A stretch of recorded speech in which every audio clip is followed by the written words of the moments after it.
ಅವ್ರ ಹತ್ರ ಅವ್ರೆ ನಮಸ್ತೆ, ಪ್ರತಾಪ್ ರೆಡ್ಡಿ ಅಂತೇಳಿ.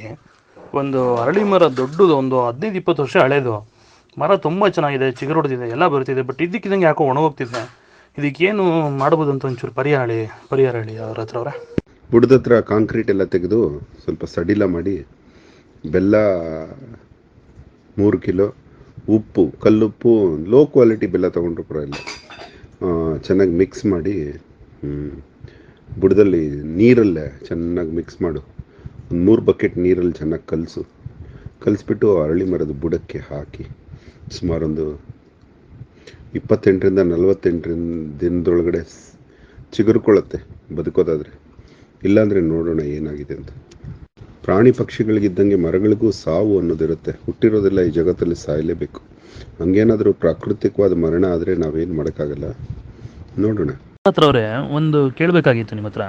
ಆ್ಯಕ್ಚುಲಿ ಈ ಅರಳಿ ಮರ ಬಂದು ಮನೆ ಮುಂದೆ ಇರಬಾರ್ದು, ಅದ್ರ ಮನೆ ನೆರಳು, ಆ ಮರದ ನೆರಳು ಮನೆ ಮೇಲೆ ಬಿದ್ದರೆ ಆ ಮನೆ ಉದ್ಧಾರ ಆಗಲ್ಲ, ಹಂಗೆ ಹಿಂಗೆ ಅಂತ ಯಾರೋ ಹೇಳಿದ್ರು. ಆ್ಯಕ್ಚುಲಿ ಮಧ್ಯಾಹ್ನ ನಿಮ್ಮನ್ನು ಕೇಳೋಕ್ಕಿಂತ ಮುಂಚೆ ಯಾರೋ ಒಬ್ಬರು ವಯಸ್ಸಾದವರು, ಒಂದು 70 ವರ್ಷ ಏಜ್ ಆಗಿರೋರನ್ನ ಈ ಥರ ಮರ ಒಣಗೋಗ್ತಿದೆ ತಾತ, ಈ ಥರ ಹಿಂಗಿದೆ ಪರಿಸ್ಥಿತಿ, ಏನು ಮಾಡ್ಬೋದು ಅಂತ ಕೇಳಿದ್ಕೆ ಅವ್ರು ಇದ್ಕೊಂಡು, ಇಲ್ಲ ಅದನ್ನು ವಯಸ್ಸಾಗಿದ್ರೆ ಹೋಗ್ಬಿಡುತ್ತದು, ಏನು ಮಾಡೋಕ್ಕಾಗಲ್ಲ, ಬಟ್ ಅದು ಇಲ್ಲದೆ ಇರೋದೇ ಒಳ್ಳೇದಪ್ಪ, ಇಲ್ಲಿರೋ ಆ ಸುತ್ತಮುತ್ತ ಮನೆಗಳಿಗೇನೆ ಅದ್ರ ನೆರಳು ಮನೆ ಮೇಲೆ ಬಿದ್ದರೆ ಅದು ಮನೆಗಳು ಉದ್ಧಾರ ಆಗಲ್ಲ, ಹಂಗೆ ಹಿಂಗೆ ಅಂತ ಏನೋ ಹೇಳಿದ್ರು. ಹೌದು ಸರ್, ಅದು ನಿಜನಾ? ಒಂದು ಕೆಲಸ ಮಾಡು, ಆ ಪಾಪಿ ಹೇಳಿರೋ ಮಾತು ನಿಜ ಅನ್ಸಿದ್ರೆ, ಅರಳಿ ಮನೆ ಹತ್ರ ಮನೆ ಇದ್ರೆ ಅರಳಿ ಮರ ತೆಗಿಯೋ ಬದಲು ನಿನ್ನ ಮನೆನೇ ತೆಗೆದಾಕ್ಬಿಡು. ಅರ್ಥ ಆಯ್ತಾ? ಎಂಥ ಜನ ಇದ್ದಾರೋ, ಅರಳಿ ಮರದ ಹತ್ರ ಮನೆ ಇರಬಾರ್ದು. ಅರೆ, highest oxygen giving, life giving plant ಅದು. ಯಾವ ಶಾಸ್ತ್ರಗಳು ಹೇಳಿಲ್ಲ. ಗೀತೆಯ ಅತ್ಯಂತ ಶ್ರೇಷ್ಠ ಪುರುಷೋತ್ತಮ ಯೋಗದ ಮೊದಲ ಅಧ್ಯಾಯದ ಮೊದಲ ಶ್ಲೋಕದ ಅರ್ಥನೇ ಅರಳಿ ಮರದಿಂದ ಬರುತ್ತೋ. ಅಶ್ವತ್ಥಮೇನಂ ಸುವಿರೂಢ ಮೂರಂ ಊರ್ಧ್ವಮೂಲಂ ಅದಶಾಕಂ ಅಶ್ವತ್ಥಂ ಪ್ರಾಹುರವ್ಯಯಂ.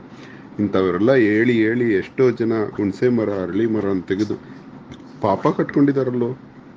ನೀನು ಸರಿ 6 ಕೊಟ್ರೆ ಅತ್ತ ಕಡೆ, 3 ಕೊಟ್ರೆ ಸೊಸೆ ಕೊಡೆ ಅನ್ನೋ ಥರ ನೀನು ಅವನು ಹೇಳಿದ್ರೆ ಅವನ ಮಾತು ನಿಂದೊಂದು ಜನ್ಮನ. ಈ ರೀತಿ ಅವ್ರನ್ನ ನಂಬೋದು ಇವ್ರನ್ನ ನಂಬೋದು. ಯಾರೋ 70 ವರ್ಷದ ಮುದುಕ ಹೇಳ್ದಂತೆ. ಯಾರು ಹೇಳಿದ್ರೇನು ತಪ್ಪೇ ಅದು. ಹೋಗಲ್ಲೇ ಇನ್ನೊಂದ್ಸಲ ಅವ್ರ ಹತ್ರನ ಜೊತೆ ಇದೇ ಲಾಸ್ಟ್ ವಾರ್ನಿಂಗ್ ನಿನಗೆ. ಕಮ್ಯುನಿಕೇಶನ್ ಮಾಡೋಕ್ಕೂ ಅರ್ಹ ಅಲ್ಲ ನೀನು. ನಿನ್ನ ಬ್ಲ್ಯಾಕ್ ಮಾಡ್ತೀನಿ. ಈ ಸಂಭಾಷಣೆಯನ್ನು ಫೇಸ್ಬುಕ್ಕಲ್ಲಿ ಹಾಕ್ತೀನಿ.